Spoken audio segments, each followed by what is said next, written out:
चलो अब हमारा आता है सेकंड स्टेप। इसमें क्या होगा, इसमें हम देखेंगे ग्रेफेन फॉलिकल बनती कैसे है। कार्पस लूटियम कार्पल एलिगेंस। यहाँ तक यहाँ पर मैंने आपको शॉर्टली बताया हुआ है, अब उसको हम थोड़ा सा ब्रीफली देख लेते हैं। सारी चीज़ें यही हैं जो हमने यहाँ पर बताया।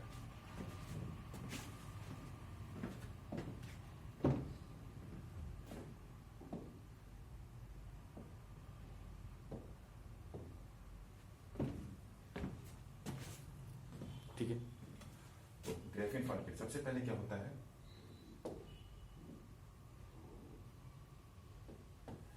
सबसे पहले क्या होगा, ये एक सिंगल ओवोनियम, ठीक है, एक सिंगल है सेल, ये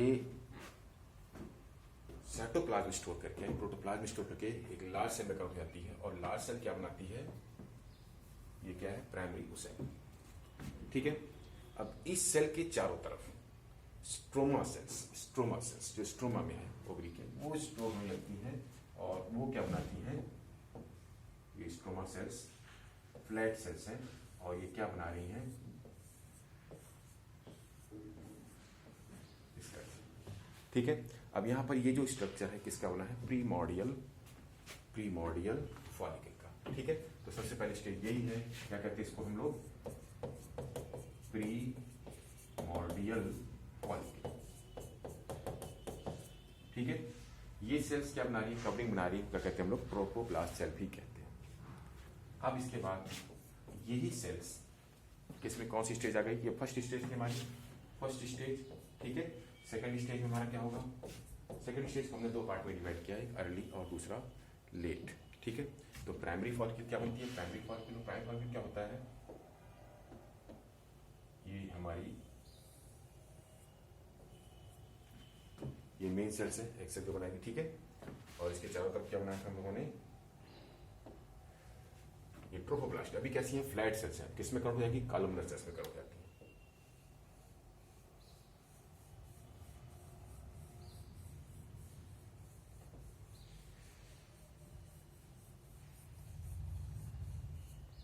ठीक है, ये कॉलमनर सेल्स में कन्वर्ट हो गई।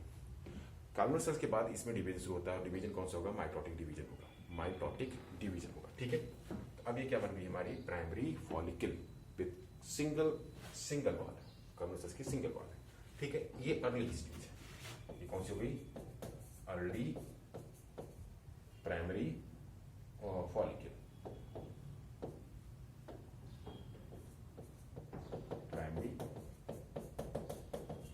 Early primary follicle. इसके बाद इसकी जो ट्रोफोब्लास्ट सेल्स हैं ये क्या होती हैं, फर्दर डिवाइड होती हैं और रैपिडली डिवाइड होती हैं, और फिर क्या बनाती हैं, मल्टी लेयर्ड स्ट्रक्चर बना लेती हैं इस तरह से। ये हो गया हमारा प्राइमरी साइड, और इसके चारों तरफ मल्टी लेयर्ड स्ट्रक्चर।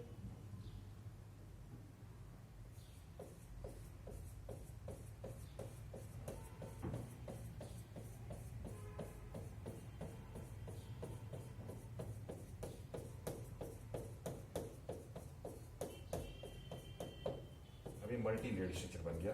ठीक है, और अब ये बन गया हमारा लेट प्राइमरी फॉलिकल। ठीक है, यहां कोई कैविटी नहीं बनी अभी, ये क्या है हमारा सेकंड फॉलिकल स्टेज की सेकंड पार्ट होगी हमारी लेट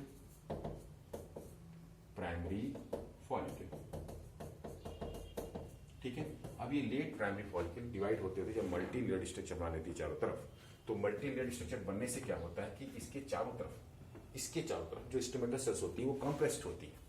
ठीक है, और जब वो कंप्रेस्ड है, कंडेंस्ड होती है, तो क्या फॉर्म करती हैं, ये देखो क्या फॉर्म करेंगी, एक कवरिंग बना लेती है, एक्सेल। और एक्सेल की चारों तरफ हमने अभी बनाया यहां पर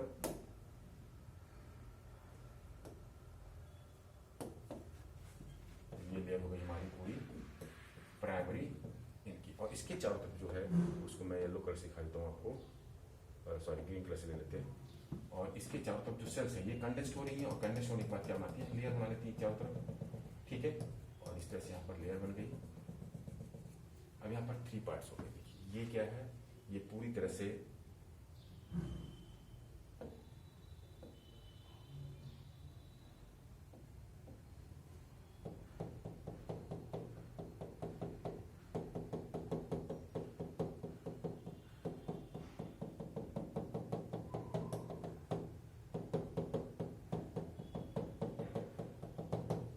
क्या बनाई, मल्टी लेयर्ड स्ट्रक्चर, है ना। अब ये देखिए यहाँ पर क्या क्या बना है, प्राइमरी लेड प्राइमरी फॉलिकल्स में लेबलिंग कर लेते थोड़ा सा। अब ये जो सेल हो गई मल्टी लेयर्ड सेल, क्या कहते हैं इनको हम, ग्रेनुलोसा सेल्स कहते हैं। क्या बन गया, ग्रेनुलोसा, ठीक है, ग्रेनुलोसा। और यहाँ पर देखिए ये क्या है, ये स्टोमा सेल्स हैं जो कंप्रेस्ड हुई हैं, वो क्या कहते हैं, ये क्या बनाती हैं, एक थीका एक्सटर्ना, थीका एक्सटर्ना, और इसको क्या कहते हैं हम लोग, थीका इंटरना, थीका एक्सटर्ना और थीका इंटरना वाला, ठीक है। थीका एक्सटर्ना थीका इंटरना के बीच में क्या है, ग्रेनुलोसा सेल्स है, ठीक है, और उसके बीच में हमारा वो साइट है। अब इसके बाद क्या होगा, यहाँ पर एक कैविटी फॉर्म होने लगती है। कैविटी जब फॉर्म होगी तो कैविटी क्या कहते हैं हम लोग, एंट्रम कहते हैं। एंट्रम मतलब स्पेस, ठीक है। तो अब यहां देखो, ये हो गई हमारी उस साइड से, ठीक है, और इसके चारों तरफ, इसके चारों तरफ क्या है, ये ग्रेनुलोसा सेल्स हैं जो बनाती है कवरिंग। लेकिन अब हो क्या रहा है कि यहां पर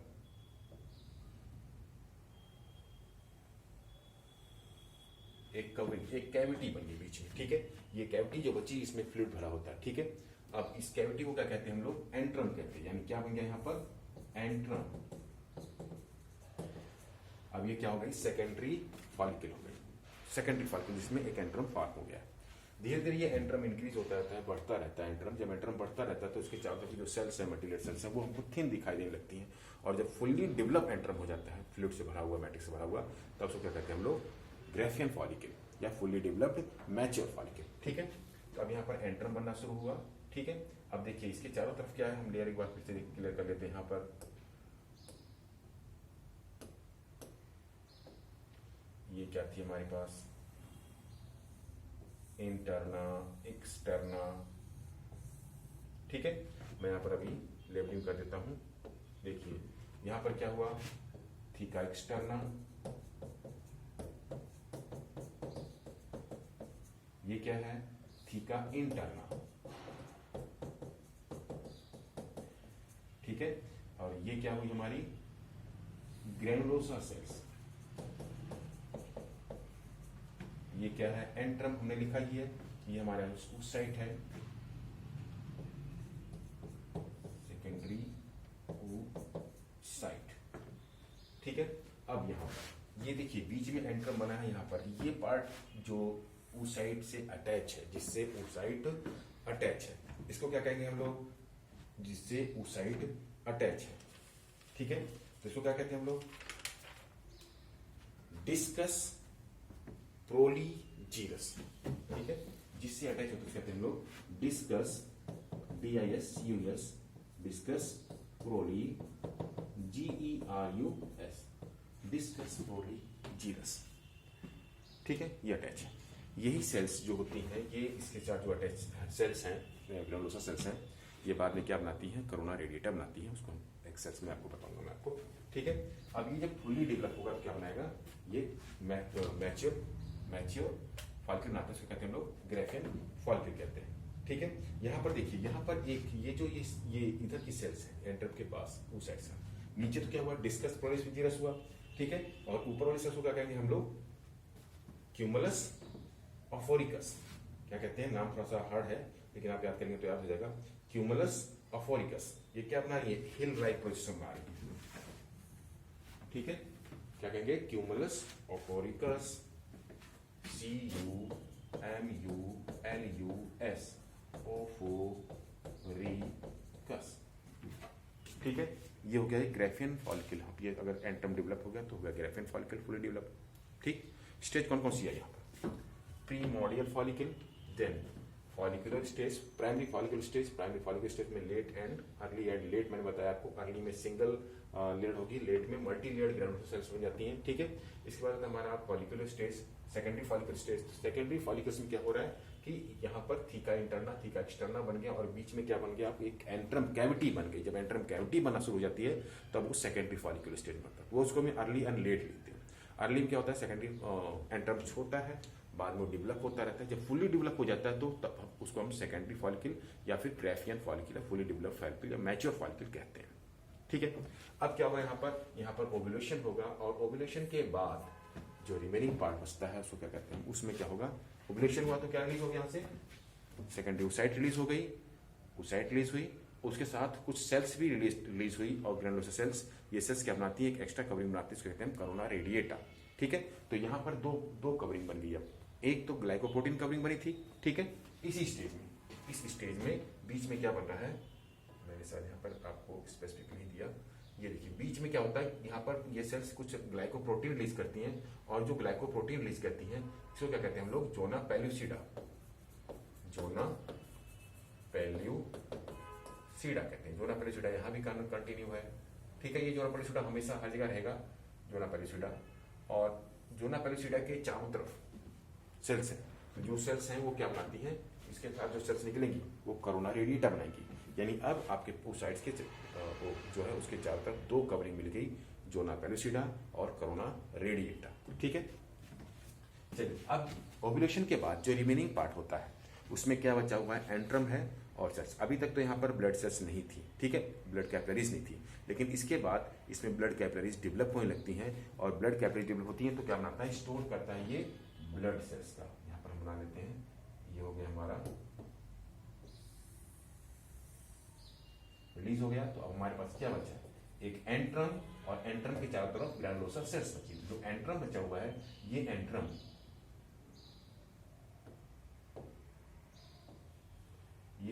it is filled with blood. ठीक है, ब्लड से फिल्ड होता है, और तब इसको क्या कहते हैं हम लोग,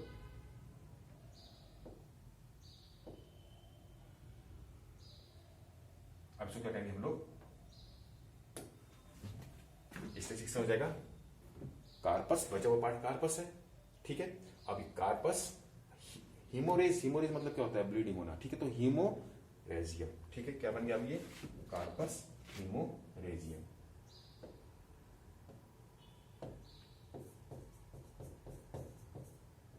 कार्पस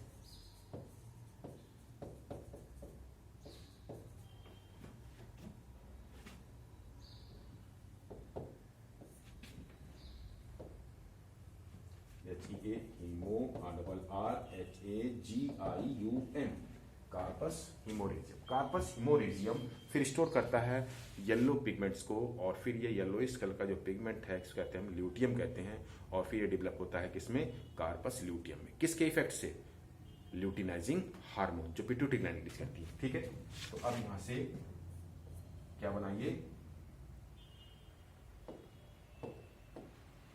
कार्पस ल्यूटियम में डेवलप हुआ। ठीक है, कार्पस ल्यूटियम में डेवलप हो जाता है। एक चीज याद रखना है आपको, ये क्या बना, कार्पस ल्यूटियम। अब कार्पस ल्यूटियम क्या रिलीज करता है, प्रोजेस्टेरॉन हार्मोन रिलीज करता है। ठीक है, ये एक स्ट्रक्चर हुआ, क्या कहते हैं हम इसको, कार्पस ल्यूटियम, येलोइश कलर का कार्पस ल्यूटियम। ठीक है, कार्पस ल्यूटियम। अब कार्पस ल्यूटियम कब तक ये सर्वाइव करेगा, इसकी ये डिपेंड करता है कि फर्टिलाइजेशन, अगर फर्टिलाइजेशन हुआ, प्रेगनेंसी हुई, तो कार्पस ल्यूटियम स्टेबल हो जाएगा। मैंने आपको अभी स्ट्रक्चर बताया भी था फॉर 9th मंथ। और क्यों स्टेबल हो जाता है, HCG हार्मोन की वजह से। HCG इटसेल्फ रिलीज करता है, क्या कहते हैं इसको, ह्यूमन कोरियोनिक गोनेडोट्रोपिन। ठीक है, हार्मोन। तो HCG की वजह से ये स्टेबल हो गया 9 मंथ के लिए। अगर यहाँ फर्टिलाइजेशन नहीं हुआ तो ये फिर डिजेनरेट हो जाता है, एंड 9 डेज में, 14 डेज के बाद 9 डे आप प्लस करेंगे तो नियर अबाउट 22, ठीक है, 22nd 23rd डेज में ये कार्पस एल्बिकेंस में कन्वर्ट हो जाता है। यहाँ पर हम एक छोटा सा बना लेते हैं। ठीक है, कार्पस एल्बिकेंस में कन्वर्ट हो जाता है, और ये कार्पस एल्बिकेंस बाद में डिजेनरेट होने के बाद ये एब्जॉर्ब कर जाती है यहाँ की सेल्स से। ठीक है, अब एक क्वेश्चन आपके दिमाग में बना होगा कि अगर 4 लाख सेल्स वो हमारे पास प्री मॉडल सेल्स थी, तो वो फिर बाकी कहाँ गई। धीरे धीरे होता क्या है कि इसमें जो फैगोसाइट्स होती हैं उसको, वो इसकी जो इम्यूनिटी होती है उसको खत्म करती रहती है। ठीक है, तो इसलिए प्यूबर्टी के एज तक 1,70,000 तक रिमेनिंग रहते हैं।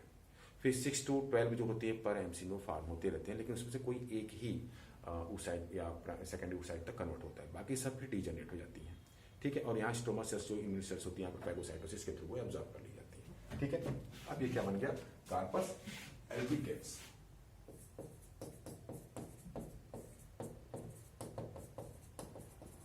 कार्पस एल्बिकस। ठीक है, तो ये तो हो गया डेवलपमेंट ऑफ किसका डेवलप हो रहा है? Graafian follicle. ठीक है,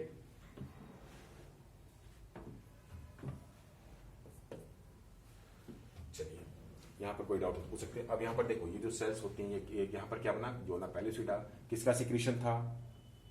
किसका सिक्रीशन था? ये जो किनारे पर स्ट्रोमा सेल्स इकट्ठा हुई है इनका सिक्रीशन। ठीक है, जोना पेलुसिडा। अब यहाँ पर जो ग्रेनुलोसा सेल्स बनी, फिर यहाँ पर क्या बना? Theca externa, theca interna. Theca interna यहाँ पर एक इंपॉर्टेंट चीज है, थीका इंटरना भी हार्मोन रिलीज करने लगते हैं। हमने अलग क्यों किया इसको? एक्सटर्ना और इंटरना तो दोनों स्ट्रोमा सेल्स से बने, लेकिन दोनों अलग क्यों किया गया है? इसलिए कि दोनों का फंक्शन अलग है। थीका एक्सटर्ना कुछ रिलीज नहीं करता, जो थीका इंटरना होती है ये ऑस्ट्रोजन हार्मोन रिलीज करने लगती है, ऑस्ट्रोजन हार्मोन रिलीज करने लगती है। ठीक है, तो अब यहाँ पर ये थीका क्या रिलीज कर रही है?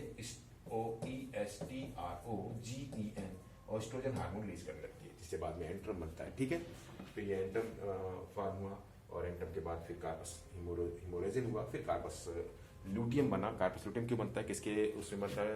अंडर में ल्यूटिनाइजिंग हार्मोन के अंदर। ठीक है, लेकिन ये रिलीज क्या करता है? प्रोजेस्टेरॉन रिलीज करता है। ठीक है, और इसके बाद क्या बनता है? फिर ये अगर डेवलप हो तो ठीक है, नहीं डेवलप होता है तो ये क्या बना? कार्पस एल्बिकस में कन्वर्ट हो जाता है। ठीक है, चलो अगर ये स्टेबल हो गया तो फिर प्रोजेस्टेरॉन रिलीज करता रहता है फॉर 9 मंथ्स के लिए। ठीक है, ओके।